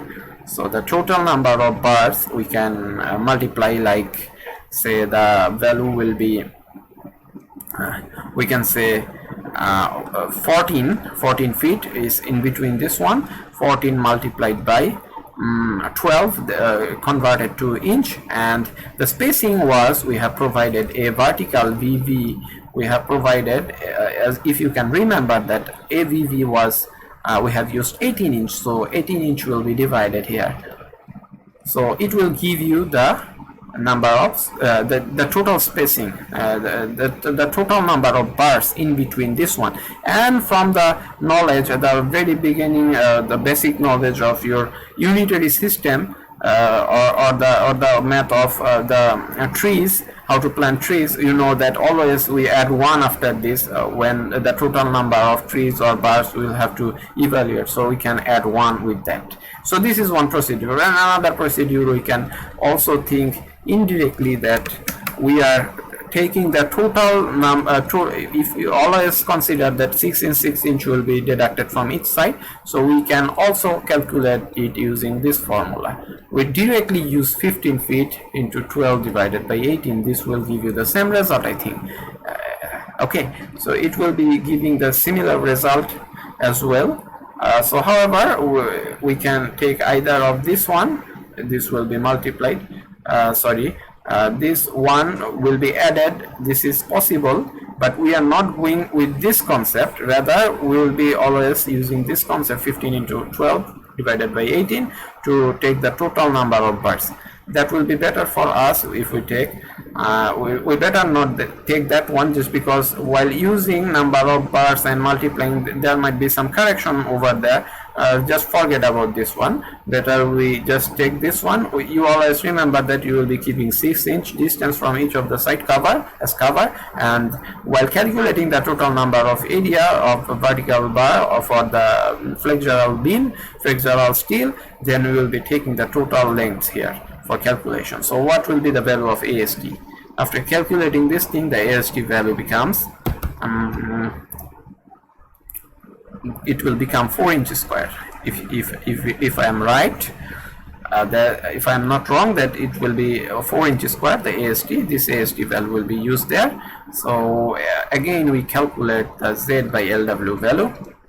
I'm not showing all the things. This beta one will be 0.85. LW length is 15 feet, which you can convert it in inch, and this H is 8 inch. This will be 3000. This will be 60,000. This will be AST 4 inches square. So putting all these values, we better get the value of Z by LW, which will become approximately, I can take this at the value becomes 0.07.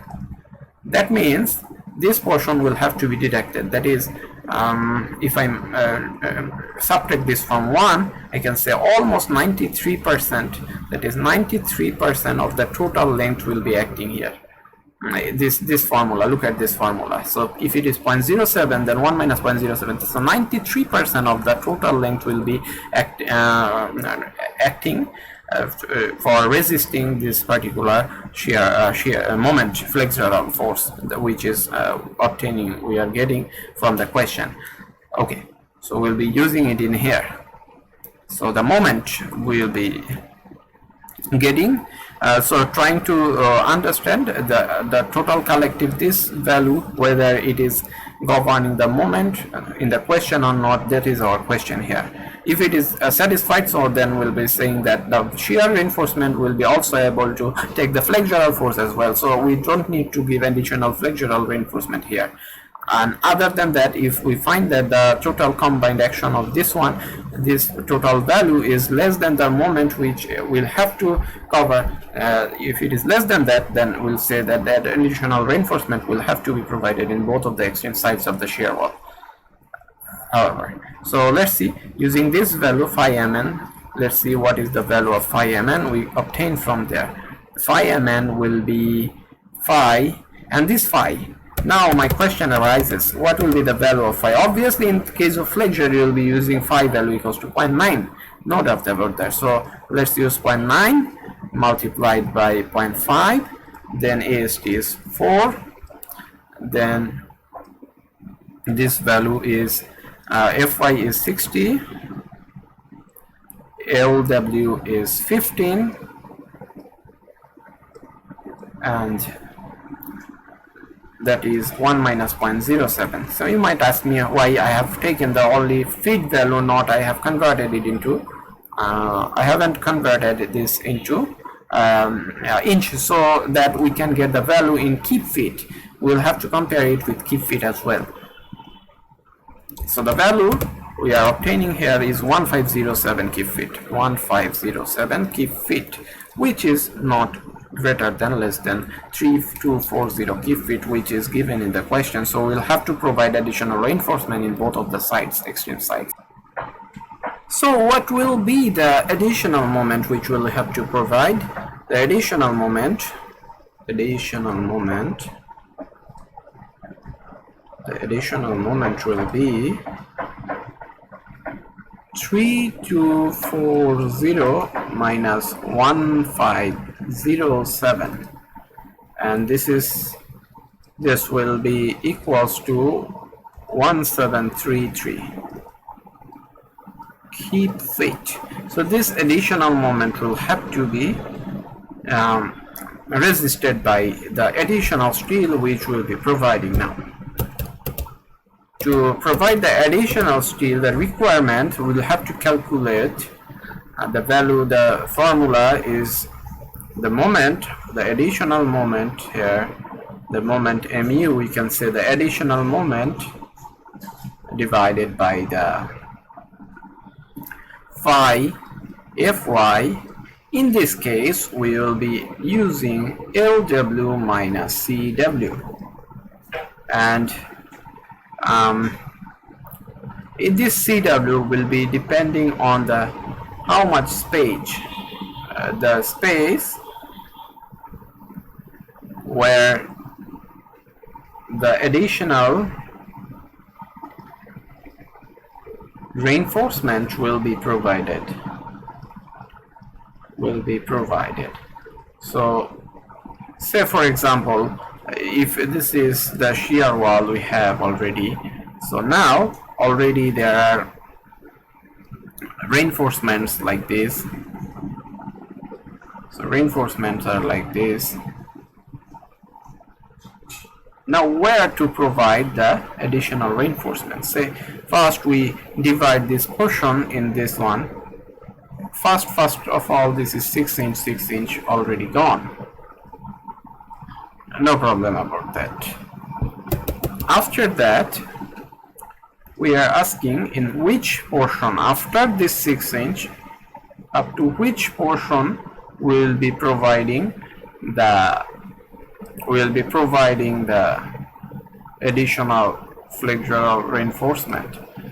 Say for example we are taking 1 feet. If I say we are taking 1 feet after this, that is, if I say I am taking 1 feet, 1 feet means I am taking this 1 feet,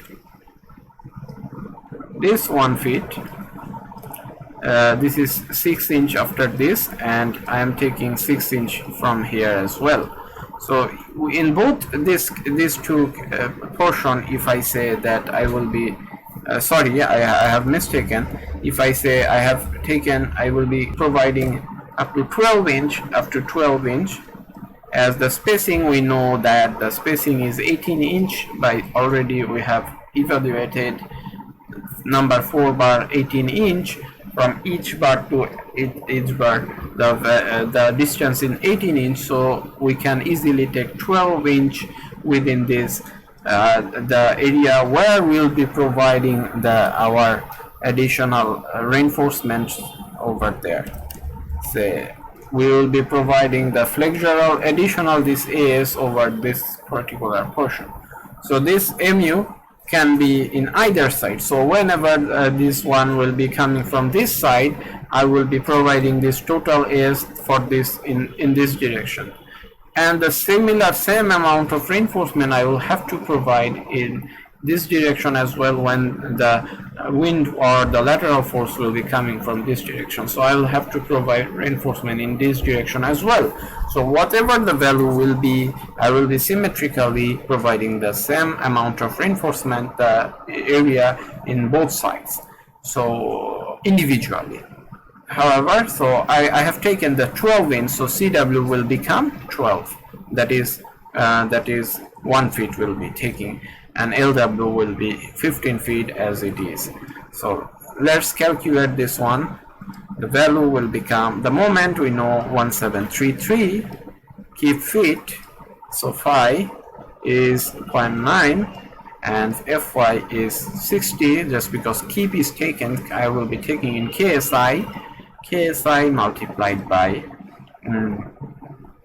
I will be this is KSI, so it will be obtained in inches square, the AS value, and feet, this feet and feet will be deducted in this below this portion. 15 minus 1 I am taking. So after calculating this will give you the value of, if we calculate it, I will get 2.29 inches square. 2.29 inches square. So this is the reinforcement we will have to provide additionally in each side individually. This 2.29 in this side, 2.29 in this side. Okay. But what we can do here is we better eliminate these two reinforcement. These two are as according to our previous calculation, number 4 bars. So we will be deducting two number 4 bars, and instead of this one we will be giving a new bar. So we'll be trying to provide 4 bars. In particular, I am drawing the figure here again to make it convenient for you. I think you will be able to understand. I am again importing the figure of shear wall cross-sectional view.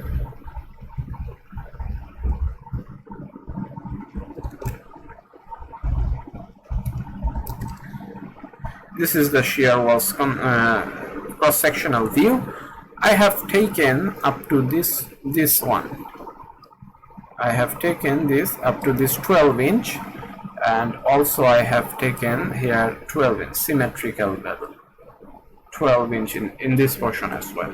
This is 6 inch and this is 6 inch, which is neglected here. After that, from there to this one, 12 inch, within this 12 inch and within this 12 inch we'll have to provide 2.29 inches square of reinforcement. And what I am doing now, I am just cancelling out this two and I will be replacing it again. This was two number 4 bars. So if I deduct two number of 4 bars, then and I will be replacing total 4 number of bars here. Say in this portion number 4 number bars, 4 bars, and these 4 bars will be again totally governing this area plus the deducted 2 number 4 bars. So this will be 2.29, which will be added to number 4, that is number 4, which gives you 2.69 inches square. And if I use number 8 bars, which gives an area of 0.79 inches square, then I will have to provide number 4 bars. You will design in such a way so that it will become symmetric in two sides. Either total 6 bars you can provide 3, or as I have taken number 8 bars. If we use number 8 bars, I will have to use number 8 bars, 4 number 8 bars totally, so multiplied by 0.4, which will be exceeding this value. So I can use 4 number of 8 bars to provide 6 or 2.69 approximately, and greater than that. So I will be providing 4 number 8 bars over here.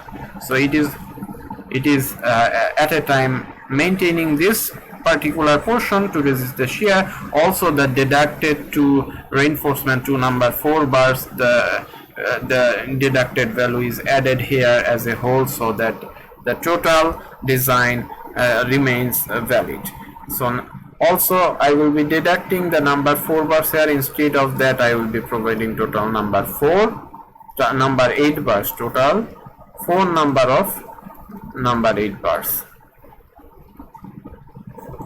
So this will be our final design, and this is the vertical reinforcement number 4 at the rate 18 inch center to center, which is AVV, and this will be our AVH, which is nothing but number 3 at the rate 11 inch center to center. So that is our that's how I will have to design the shear wall. So that's all I think about the design. I have already completed all of the things. Now let's come to the point about your assignments and other things. So while I will be giving you assignments, we will be regularly giving you assignments in this course, and the deadline will be there. You will have to again submit all the assignments into the Google Classroom as you have done for the previous semesters.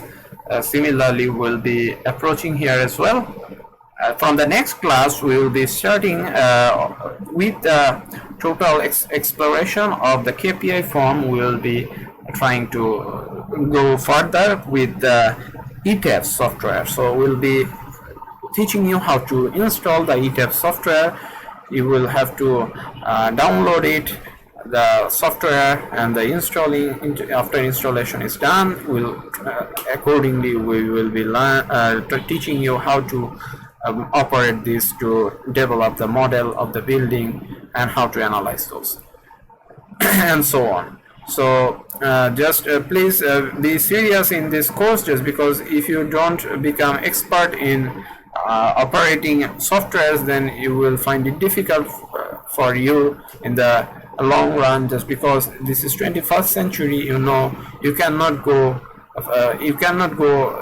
far away without the knowledge of computer or software. Hand calculation, obviously the basic thing you must know. You must know just for the development, or to check the validity of the design, to check whether all the operations are going well or not. That is one thing, but in addition to that, you must have the knowledge of ETFs, you must have the knowledge of software as well. So accordingly you will have to we will be going further, inshallah. So hopefully we will be moving from the next class. So this is all for today. So I will be giving assignments and you will have to submit it accordingly. Thank you everyone.